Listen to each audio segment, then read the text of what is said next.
How's it going, everyone? It's Sam. Gary Gensler just said he's doing something in about 12 hours. He's giving us 12 hours. I know how much people love when I give hourly updates here, but he did say here today that he is going to be going on TV in about 12 hours. I want to talk about that. Talk about the Bitcoin price chart because something interesting is forming, and we also have news from the ETFs. We had a really interesting day here today. If you don't mind, hit subscribe, turn on the bell notification underneath the video so you can see future videos just like this. Stay through to the end of the video too, because I'm going to be talking about a few other interesting things that are outside of what I just talked about, and you don't want to miss it. Also, there's going to be a link underneath the video to Margex in case you want to trade cryptocurrency using leverage. There's a link. This is powered by TradingView, so you can do all your charting right here. And then you can come back to the website. You can reload it. Watch this. Boom. Reload the page. It's all still there, which is really nice because that means that you can actually trade in the same place that you're charting. You have all the indicators that you want on screen.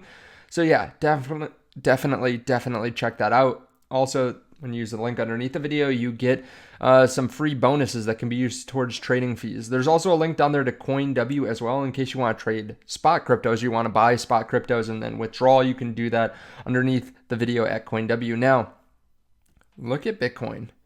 We had fallen down and gotten rejected by this line a handful of times. I mean, you can see 1, 2, 3, 4, 5, 6, 7, and then we broke out above it. Now, what's really beautiful, hopefully we hold above this, is it looks like we just flipped this into support twice.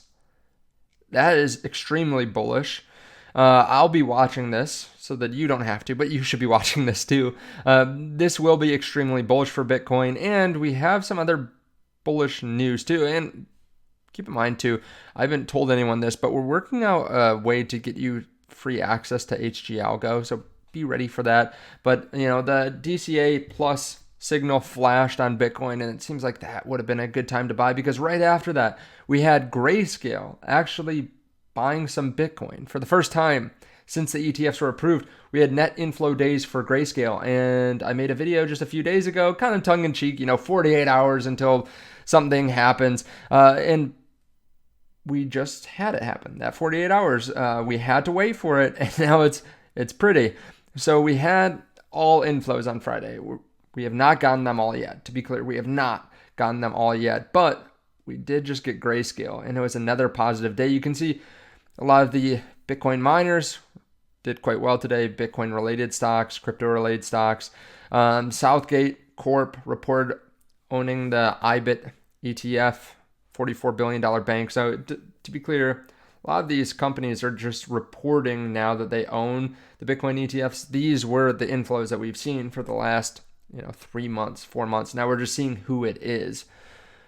And let's scroll down. It should be another positive day most likely because GBTC had a positive day of 4 million. Not quite what we saw on Friday with 63 million, but still very positive. I said this before. I don't see why anyone would be investing in GBTC except they're just FOMOing in. They're trying to get in as quickly as possible, and they're buying the ETF that they know about. Maybe compliance has passed GBTC and not these other ETFs.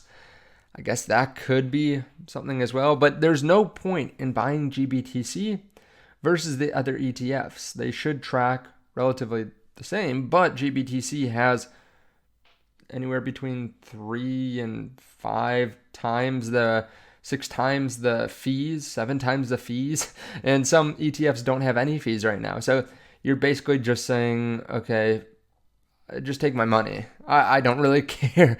I don't care how much I make from it because you're paying unnecessary fees, 1.5%. And the fact is, if Bitcoin's price goes up, depending on what kind of account you're in, if it's taxable, you might be stuck in GBTC with that higher fee for a while.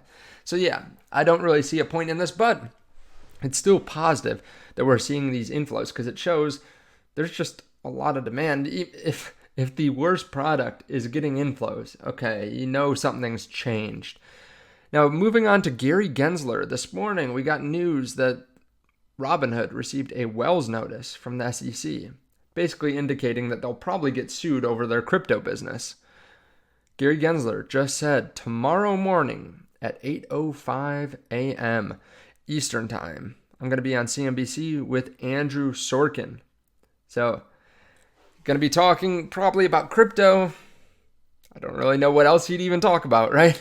I'm sure they'll talk about some other stuff too, but Andrew Sorkin is not very bullish on crypto or very bullish on Bitcoin. He's obviously one of the most bearish people on CNBC consistently on Bitcoin and the Bitcoin ETFs and crypto. I think he'll probably represent crypto in a very neutral light or in a very neutral way. But Gary Gensler, obviously the bear in the group, the crypto bear, and hopefully, there's some other CNBC hosts. I'm blanking on the guy's name, but one of the hosts is quite pro Bitcoin. So I would love to see him push back against Gary Gensler. I'll be covering this. So if you haven't hit subscribe already, hit subscribe so that you can see what he says tomorrow. I'm sure I'll be making a video as soon as he talks. But let's continue moving on. This is a little bit outside of crypto, but it's interesting. So Lucid reported Q1 2024 earnings. Their EPS was negative 30 cents versus negative 25 expected per share. Revenue was 172 million versus 182 million expected. Net loss 684 million versus 780 million last year at this time. 2.17 billion cash on hand, down 13% quarter over quarter. That is ugly. Let's look at the stock right now because it's down 9%. Keep in mind that this company's market cap is right around $7 billion. It's still worth $7 billion. And they had a loss of about 10% of that. 10% of their market cap loss in a quarter. Oh my gosh, that is ugly. People say that investing in Bitcoin is risky, but look at this. I mean, there are people that still hold this, that still buy this company. And it's just horrible. It's horrible. And the fact is, it has cool products. Like the cars are pretty sweet. I've sat in a few before. I've been to a Lucid store. I want to say dealership, but it wasn't a dealership. It was really just a store that had a couple Lucids in it in a big city near Chicago. And they're really cool cars. The problem is they're just extremely expensive to make at this point. Lucid lost about $347,000 for every vehicle they delivered. Imagine that. Every single product that you sell, and you have to sell them because otherwise you'll never be profitable. Every single product you sell, you lose $347,000. This compares to $377,000. So they're making progress, right? They're only losing $347,000 per vehicle instead of $377,000. Man, this is one of those moments when you see earnings reports like this that really make you appreciate the company that is Tesla, right? Even if you don't like Elon Musk, what they've been able to do is loads better than just about any other car manufacturer in the space, right? No one can get to their profit margins. And this is during a time of real uncertainty in the market, right? Or a time of really high interest rates. It's been tough, and yet they've still been able to sell their vehicles in mass, right? So yeah, this company doesn't have any of the tech that Tesla has. The crazy thing about this is too, when we go back up, this was a $55 stock, so it was around $100 billion in market cap. Tesla fell down to somewhere around, I want to say 300, when it was back here around 113. Yeah, it was around 300, 400 billion in market cap. So this recent dip back, I guess a year and 6 months ago for Tesla stock, it fell within 3x multiple of the peak of Lucid, and this company is making heaps of money, or at least is like cash flow sideways for the quarter on their worst quarter. So yeah, just crazy to look at that. I did want to mention too, I made a video yesterday talking about Moonbase. This is a meme coin, and since I made the video, the token's up about 25 or 30%. It's still a small market cap, to be clear, and I do hold the token, but yeah, it's done quite well, and they actually pay reflections in Ethereum. You want to hold on something like MetaMask, but then you can consistently get more and more reflections in Ethereum, which is pretty cool. I'll have to check. If you want me to do another video, let me know. But I've gotten at least a few dollars after I bought this. So yeah, definitely pay attention to this. If you want me to make update videos, I will. So definitely watch that video. I'll put it on the end screen if you haven't seen it already, the full video. But definitely a cool cryptocurrency from an established team. It's cool too because since it's on base, they can constantly give reflections without paying high fees. Now let me know your thoughts on all this underneath the video. Will you be watching Gary Gensler talk tomorrow?